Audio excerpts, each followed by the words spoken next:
Hello friends, स्वागत है आप सबका आपके अपने चैनल जीके फ्लैश ऑन में। आज हम बात करने आए हैं एनसीईआरटी 6 क्लास की, जो कि सिविक्स सब्जेक्ट है, जिसका नाम हिंदी में है सामाजिक एवं राजनीतिक जीवन फर्स्ट। इसका फर्स्ट का मतलब बस इतना है कि 6 क्लास में ये फर्स्ट है और 7th में सेकेंड पार्ट इसका और 8th में इसका थर्ड पार्ट। तो आज हम एनसीईआरटी की जो ये 6th क्लास की है, तो इसमें इसके बाद इतिहास का, उसके बाद भूगोल का, एक एक करके ये तीनों सब्जेक्ट ख़त्म करेंगे। एक तरह से हमको पूरी सोशल साइंस ख़त्म करनी है, क्योंकि जीके के पर्सपेक्टिव से देखें तो वो हमारे लिए काफ़ी इम्पोर्टेंट हो जाती है एनसीईआरटी की किताबें। तो सबसे पहले आज की वीडियो में हम 6th क्लास की सारे जितने भी इम्पोर्टेंट क्वेश्चन बनेंगे सिविक्स से रिलेटेड, उनको हम इस वीडियो में ख़त्म करेंगे। तो स्टार्ट करते हैं।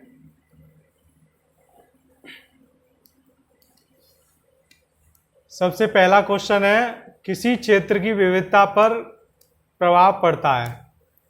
कोटा का मतलब क्या होता है? डाइवर्सिटी। इससे हम समझ सकते हैं कि जितने भी प्रकार के लोग, वहाँ का रहन सहन, खान पान, ये सब क्या किस में आता है? हमारे विविधता में।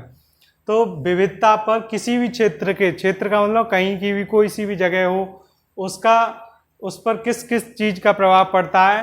तो उस पर प्रभाव पड़ता है वहाँ की ऐतिहासिक जगह का, ऐतिहासिक एवं भौगोलिक, इन दो कारकों का ही प्रभाव पड़ता है किसी भी क्षेत्र की विविधता पर।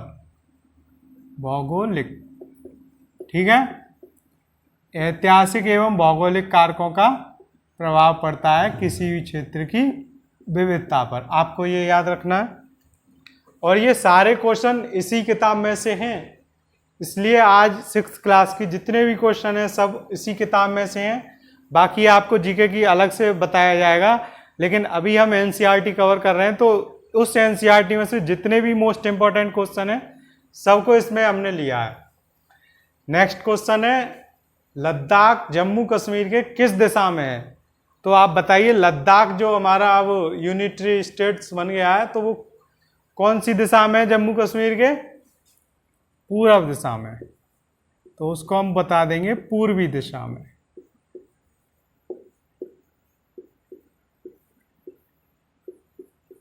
ईस्ट, कहां पर है? ईस्ट में। नेक्स्ट क्वेश्चन है 3rd नंबर, कौन सा धर्म लद्दाख के रास्ते तिब्बत पहुंचा? अब आपको बताना है ऐसा कौन सा धर्म है जो लद्दाख के रास्ते चलकर तिब्बत पहुंचा। वहां के लोग लद्दाख से चलकर तिब्बत गए, तो उन्होंने ऐसा कौन सा धर्म है जो तिब्बत पहुंचा लद्दाख के रास्ते? उसका नाम है बौद्ध धर्म। तो बौद्ध धर्म हमारा लद्दाख के रास्ते तिब्बत पहुंचा। नेक्स्ट क्वेश्चन है, किसे छोटा तिब्बत भी कहते हैं? तो लद्दाख को ही हम छोटा तिब्बत कहते हैं। लद्दाख आप जानते हैं पूरे भारत का सबसे ठंडा रेगिस्तान कहाँ पर है? लद्दाख में। तो लद्दाख को छोटा तिब्बत भी कहते हैं। लद्दाख में अत्यधिक प्रचलित ग्रंथ केसर सागा कहाँ का है? जो केसर सागा ग्रंथ है ये काफ़ी फेमस है, कहाँ पर? लद्दाख में।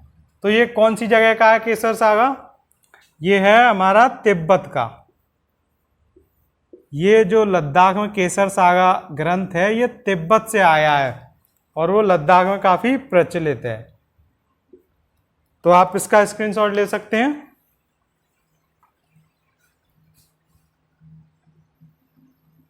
ले लिया होगा आपने स्क्रीनशॉट। तो अब आगे हम देखते हैं। अगला क्वेश्चन है, करीब 400 साल पहले लद्दाख में किस धर्म का लोगों से परिचय हुआ? तो 400 साल पहले लद्दाख में जो लोगों का परिचय हुआ था नए धर्म से, उसका नाम था इस्लाम धर्म। क्या नाम था उसका? इस्लाम धर्म। तो लद्दाख में 400 साल पहले लगभग इस्लाम धर्म का लोगों से परिचय हुआ था। नेक्स्ट क्वेश्चन है, सबसे पहले कौन से व्यापारी केरल आए? तो जो सबसे पहले व्यापारी केरल आए थे वो थे यहूदी और अरबी। यहूदी एवं अरबी, ये दो व्यापारी सबसे पहले केरल में आए थे।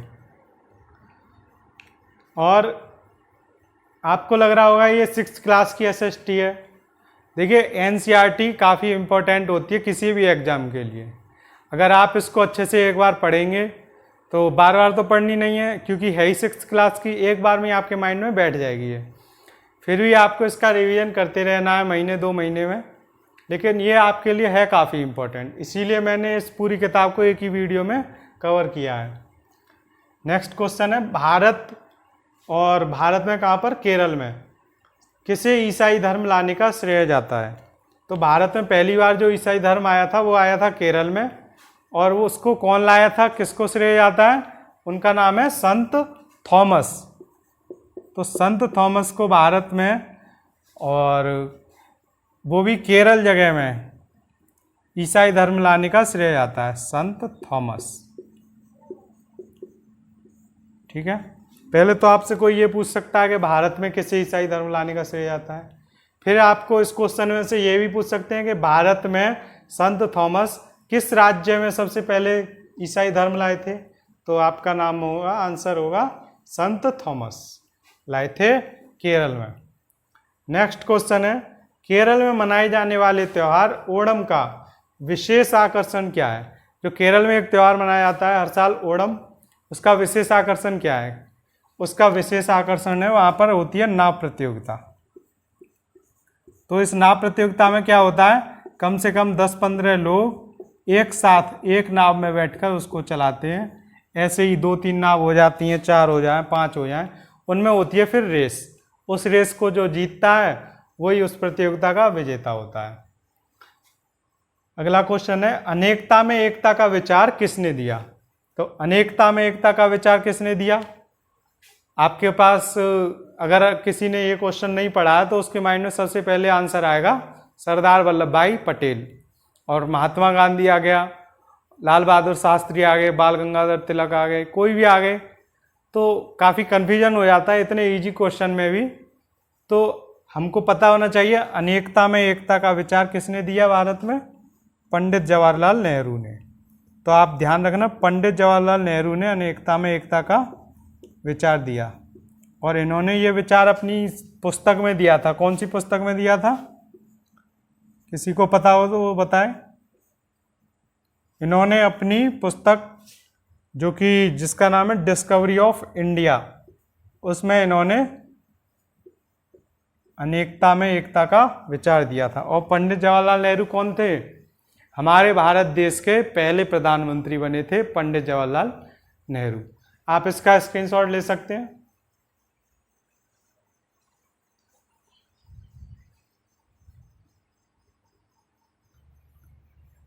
अब अगला क्वेश्चन है, संसार में कितने मुख्य धर्म हैं? तो संसार में जो पूरे विश्व में हम देखते हैं तो टोटल कितने हैं? 8 मुख्य धर्म हैं। 8 मुख्य धर्म यानी कि रिलीजियस हैं। 8 main religious in the world. तो पूरे संसार में 8 मुख्य धर्म हैं, और ये 8 के 8 मुख्य धर्म हमारे देश भारत में उपस्थित हैं पहले से।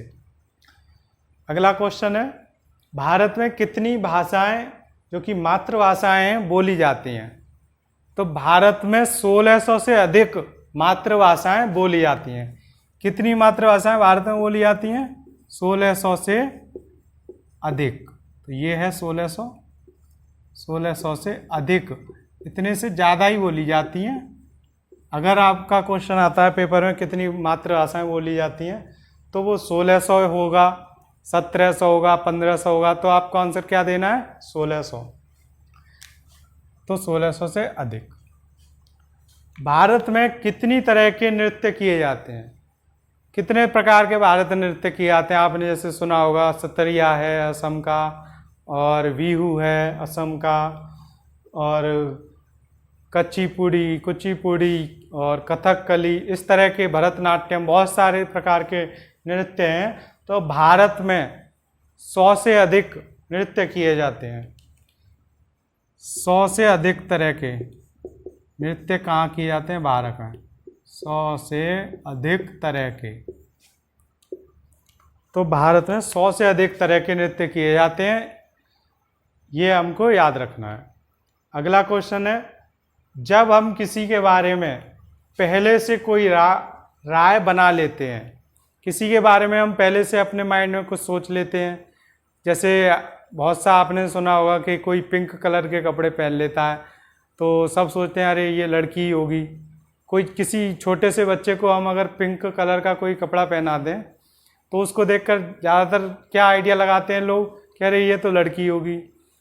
या फिर कोई रिक्शा चलाने वाला जा रहा है तो क्या सोचते हैं सब लोग कि इसको तो इंग्लिश आती नहीं होगी, और वो ज़रूरी नहीं है ऐसा कुछ हो।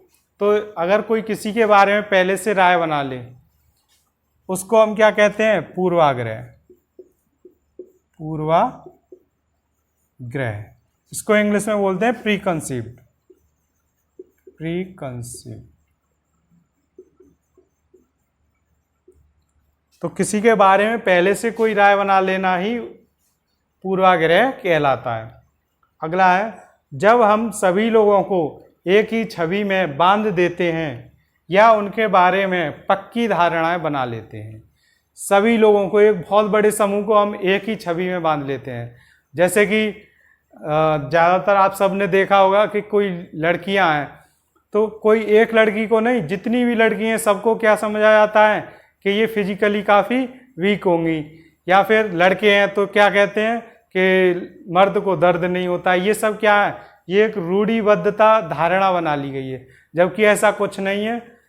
लड़कियां भी काफ़ी स्ट्रांग होती हैं और लड़के भी काफ़ी वीक होते हैं। अपोजिट भी होता है और हर तरह से हो सकता है। कोई भी फिक्स नहीं है कि लड़कियां स्ट्रांग नहीं होती हैं या बहुत ही स्ट्रांग होती हैं। ऐसे ही लड़कों के लिए लड़के बहुत ही स्ट्रांग होते हैं या फिर बहुत ही वीक होते हैं, कुछ भी फिक्स नहीं है।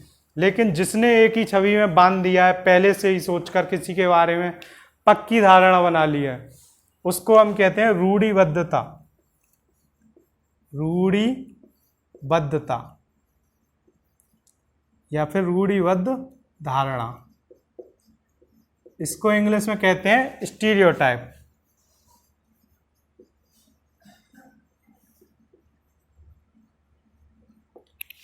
ठीक है, आप इसका स्क्रीनशॉट ले सकते हैं।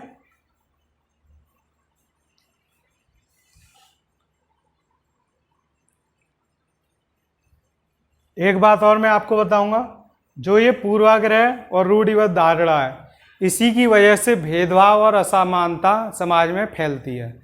जब किसी के लिए हम पूर्वाग्रह पहले से ही अपने माइंड में कुछ भी थॉट रखते हैं कि वो ऐसा होगा, पहले से ही सोच लिया है, जबकि उसके बारे में ना कुछ जाना है ना कुछ, अपनी जो सोच है उसके अपनी राय से ही पहले से ही किसी के बारे में कुछ भी डिसीजन ले लेना कि वो ऐसा ही होगा।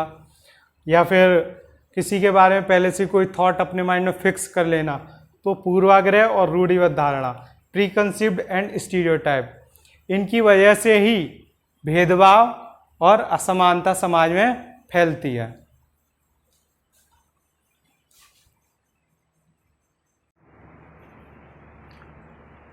अगला क्वेश्चन है, दलित शब्द का अर्थ क्या है? तो दलित शब्द का अर्थ है दबाया गया या कुचला गया। तो ये शब्द का अर्थ है दबाया गया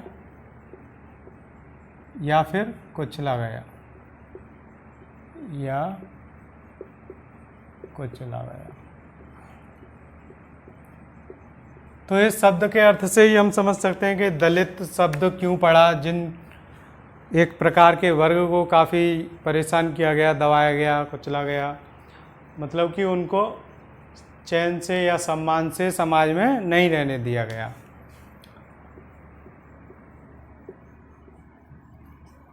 अगला क्वेश्चन है, लोकतंत्र में एक कार्टूनिस्ट का काम है कि वह कार्टूनों के जरिए अपने अधिकारों का प्रयोग, आलोचना करे, व्यंग्य करने तथा राजनेताओं की गलतियों को ढूंढने के लिए करे।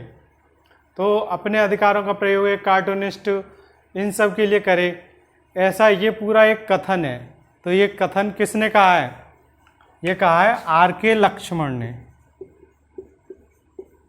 R.K.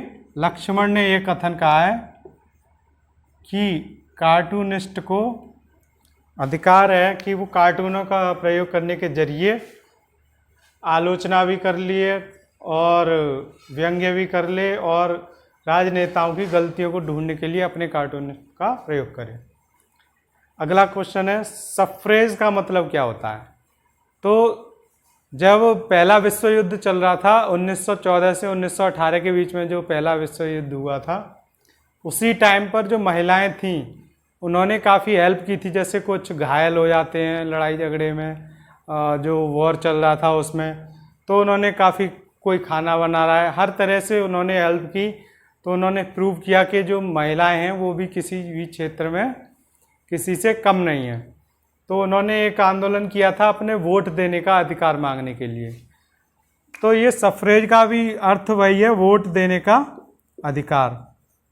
तो उन्होंने उसी टाइम पर सफ्रेज मूवमेंट भी किया था। तो सफ्रेज मूवमेंट के जरिए ही उनको वोट देने का अधिकार मिला था। मतलब जो कि एक वोट देने का अधिकार के लिए उन्होंने आंदोलन किया था, उसी की वजह से महिलाओं को वोट देने का पहली बार मौका मिला था। तब से अब तक महिलाएं सभी समानता से वोट देने के लिए स्वतंत्र हैं। तो सफ्रेज का मतलब आपको याद रखना है वोट देने का अधिकार। अगला क्वेश्चन है औरतों को वोट देने का अधिकार अमेरिका में कब मिला?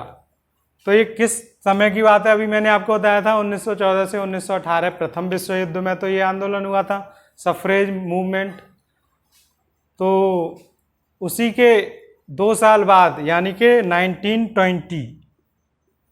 1920 ईस्वी में महिलाओं को वोट देने का अधिकार अमेरिका में मिला। अगला क्वेश्चन है इंग्लैंड में औरतों को वोट देने का अधिकार कब मिला? जब अमेरिका में मिल गया तो फिर उसके बाद यूरोप में भी, इंग्लैंड में भी आ गया अधिकार। उसके लिए थोड़ा टाइम लग गया। तो कितना टाइम लग गया? 8 साल।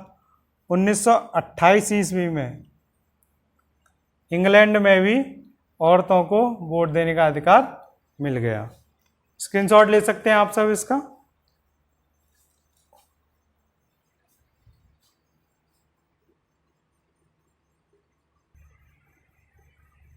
अगला है क्वेश्चन अफ्रीकी राष्ट्रीय कांग्रेस के नेता कौन थे जिन्होंने रंग भेद के खिलाफ बहुत लंबे समय तक संघर्ष किया था?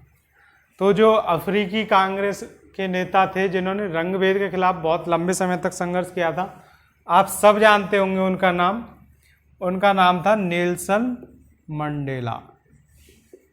Nelson Mandela. तो इन्होंने रंग भेद के खिलाफ काफ़ी आंदोलन किया था, काफ़ी लंबे समय तक संघर्ष किया था। एक तरह से इन्होंने भी गांधी जी की तरह काफ़ी संघर्ष किए थे। हमारा दक्षिण अफ्रीका एक लोकतांत्रिक देश कब बना? तो कब बना था दक्षिण अफ्रीका लोकतांत्रिक देश? 1994 ईस्वी में। और ये लोकतांत्रिक होने से पहले क्या था? वहाँ पर काफ़ी ज़्यादा रंग भेद होते थे। जब ये सब खत्म हो गए, उनके सारे संघर्ष, नेल्सन मंडेला थे एक नेता, तो इस सब के बाद 1994 में वो भी हमारे भारत देश की तरह एक लोकतांत्रिक देश बन गया, जहाँ पर एक सरकार चलती है, एक कानून व्यवस्था होती है। अगला क्वेश्चन है पंचायत के 3 स्तर। तो हमको पंचायत के 3 स्तर बताने हैं, पहला स्तर, दूसरा स्तर, तीसरा स्तर। तो पंचायत का सबसे पहला स्तर होता है ग्राम पंचायत। सबको पता होगा पहला स्तर ग्राम पंचायत। इसके बाद बहुत सारी ग्राम पंचायतों को मिलाकर दूसरा स्तर बनता है, उसको कहते हैं जनपद पंचायत। जनपद पंचायत। और ये जो जनपद पंचायत है, इसका एक और नाम है, उसको हम कहते हैं पंचायत समिति। तो इसके 2 नाम हो गए हैं दूसरे स्तर वाली जो पंचायत होती है, एक तो हो गई जनपद पंचायत और एक हो गई पंचायत समिति।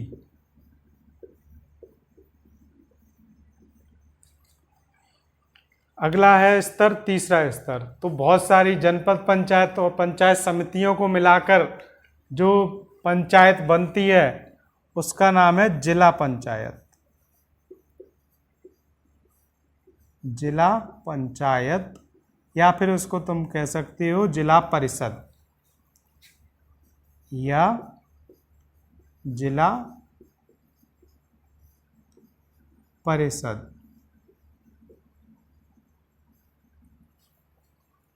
भारत में गांव की संख्या कितनी है? तो ये अगला क्वेश्चन है हमारा कि गांव की संख्या कितनी है भारत में। आप सबको पता होना चाहिए भारत में 6 लाख से अधिक गांव हैं, 6 लाख से अधिक। तो ये 6th क्लास की, इसलिए एग्जैक्ट वैल्यू नहीं दी है कि बच्चे कंफ्यूज होते हैं, लेकिन हमको तो थोड़ा बहुत आइडिया लगाना है इससे। तो भारत में 6 लाख से अधिक गांव की संख्या है। आप इसका स्क्रीनशॉट ले सकते हैं।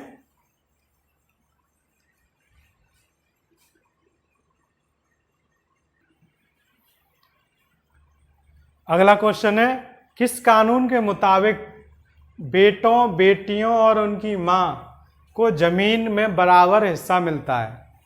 तो ये एक नया कानून बना था हमारे भारत में, उसका नाम था हिंदू अधिनियम धारा।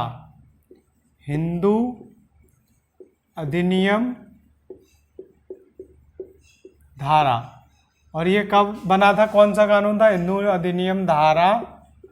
ये 2005 में लागू हुआ था कानून।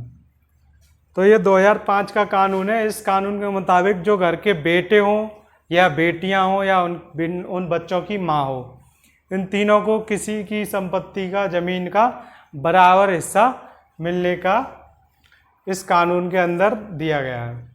तो इसका नाम है हिंदू अधिनियम धारा 2005। अगला क्वेश्चन है, छोटे शहरों में नगर प्रशासन चलाने वाले संस्थान को क्या कहते हैं? इसको कहते हैं नगर निगम।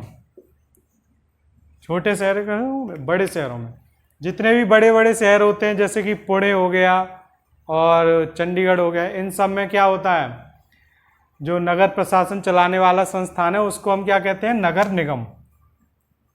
नगर निगम, ठीक है। अगला क्वेश्चन है, छोटे कस्बों में प्रशासन चलाने वाले संस्थान को क्या कहते हैं?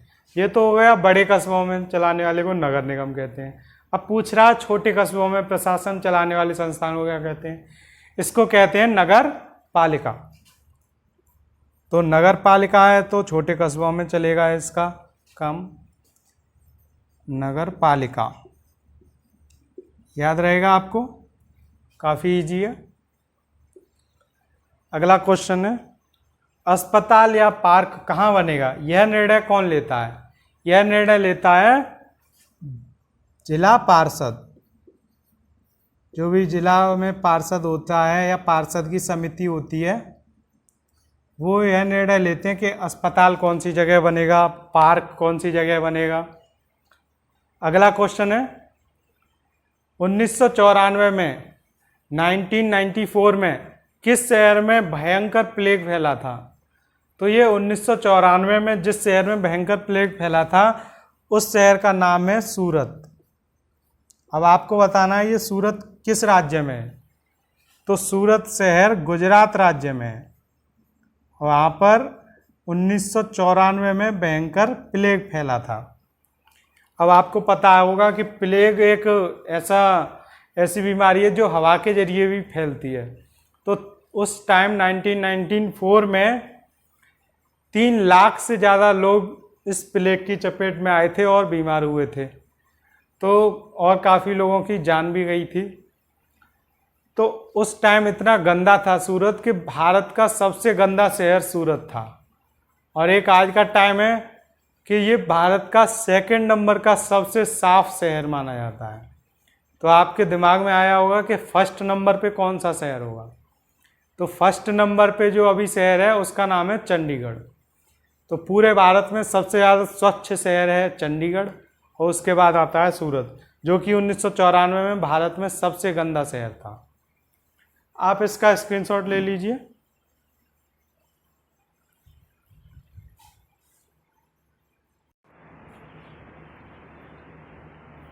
हाँ, तो हमारा अगला क्वेश्चन है कैटामरैन क्या होता है। तो जो मछुआरों की छोटी सी नाव होती है उसी का नाम है कैटामरैन। तो ये हम कहेंगे मछुआरों की छोटी नाव, जिससे वो मछली पकड़ने जाते हैं ना, उनको ही मछुआरों ही बोलते हैं। तो मछुआरों की छोटी नाव का ही नाम क्या है, कैटामरैन। तो ये कौन सी जगह बोलते हैं हम कैटामरैन, जैसे तमिलनाडु में, केरल में, ऐसे जो साउथ में जहाँ पर समुद्र के किनारे जो स्टेट हैं उनके मछुआरों की छोटी नाव को, उसको बोलते हैं हम कैटामरैन, छोटी नाव। ठीक है, मछुआरों की छोटी नाव को क्या बोलेंगे हम, कैटामरैन। तो आपको ये याद रखना है कि जो कैटामरैन है उसका और कोई मतलब नहीं होता है, उनकी एक छोटी सी नाव होती है, उसी को हम कैटामरैन बोलते हैं। भारत में शहरों की संख्या कितनी है। तो अब ये क्वेश्चन है भारत में शहरों की संख्या कितनी है। तो ये है 5000 से अधिक। 5000 से अधिक भारत में शहरों की संख्या है। अब इतने इजी क्वेश्चन और फैक्ट वाले क्वेश्चन आप समझ सकते हो, 6th क्लास का स्टैंडर्ड है। और हमने इस वीडियो में जितने भी क्वेश्चन हैं, इजी हो या हार्ड हो, सबका हमने एग्ज़ाम के पर्पज़ से सेलेक्ट किया है। सिर्फ वही क्वेश्चन लिए हैं जो एग्ज़ाम में आएंगे और जिनमें थोड़ा बहुत आपको फैक्ट याद होना चाहिए, वरना इस पूरी बुक में ऐसा कुछ नहीं है जो इतना टाइम की वीडियो बने। ये तो वीडियो और पहले ख़त्म हो जाती, लेकिन थोड़ा बहुत आपको समझ में भी आना चाहिए। भारत में महानगरों की संख्या कितनी है। तो शहरों की संख्या 5000 से अधिक है, जबकि महानगरों की संख्या 27 से अधिक, या 27 रहने दो, उसमें 27 ही दिया है बुक में। तो भारत में महानगरों की संख्या कितनी है, 27। अगला क्वेश्चन है कौन सी संस्था यह निश्चित करती है कि सप्ताह के कौन से दिन बाजार बंद रहेगा। तो अभी मैंने 2 संस्थाएं बताई थी। छोटे कस्बों की संस्था को कहते हैं नगर पालिका, और जो बड़े शहरों की संस्था होती है, वहाँ का जो प्रशासन देखती है, उसको बोलते हैं हम नगर निगम। तो ये जो संस्था है जो सप्ताह के कौन से दिन बाजार बंद रहेगा, इसको भी नगर निगम ही देखती है। जैसे कि अलग अलग शहरों में अलग अलग दिन बाजार बंद रहता है। हमारे यहाँ पे मंगलवार को बाजार बंद रहता है, आगरा में बुधवार को बाजार बंद रहता है। तो ऐसी जगह जगह पर ये कौन डिसाइड करता है कि कौन से दिन बाजार मार्केट बंद रहेगा, तो वो डिसाइड करती है नगर निगम। अगला क्वेश्चन है मछलियों के प्रजनन का समय कब और कितना होता है। तो मछलियों के प्रजनन का समय होता है मानसून में, और ये होता है लगभग 4 माह। 4 माह, तो 4 महीने का होता है। ये क्वेश्चन इसलिए इम्पोर्टेंट हो जाता है कि जो मछुआरे होते हैं वो इनके इस टाइम पर 4 महीने के लिए मछली पकड़ने समुद्र में नहीं जा पाते हैं। तो उस टाइम उनकी रोजी रोटी कैसे चलती है, वो काफ़ी दिक्कत का समय होता है उनके लिए भी। तो वो 4 महीने तक बिना मछली पकड़े, बिना मछलियों को पकड़ने जाने और उन्हें बिना उस व्यापार करे, उनको कैसे कैसे मुसीबतों का सामना करना पड़ता है। तो ये काफ़ी बड़ी बात है उन मछुआरों के लिए जो हमेशा मछलियों पे ही डिपेंड रहते हैं। उनको 4 महीने बिना मछलियों के कैसे काटने पड़ते हैं। तो ये आपको समय याद रहेगा कि मानसून में मछलियों के प्रजनन का समय और 4 माह होता है। आज की हमने इस वीडियो में सारी सामाजिक एवं राजनीतिक जीवन फर्स्ट की पूरी किताब कंप्लीट कर ली है। अगर आपको ऐसी वीडियो पसंद आई है और ज़्यादा ऐसी वीडियो देखनी है आपको जिसमें एक एक टॉपिक क्लियर हो और मोस्ट इम्पॉर्टेंट टॉपिक मैं आपको बताऊं, तो आप इस चैनल को सब्सक्राइब कर लें और नोटिफिकेशन ऑन कर लें, और अपने चाहने वालों को, जिनका आप भला चाहते हैं, उनको ये वीडियो ज़्यादा से ज़्यादा शेयर करें। Thank you so much. मिलते हैं आपसे अगली वीडियो में। अपना ध्यान रखना। धन्यवाद।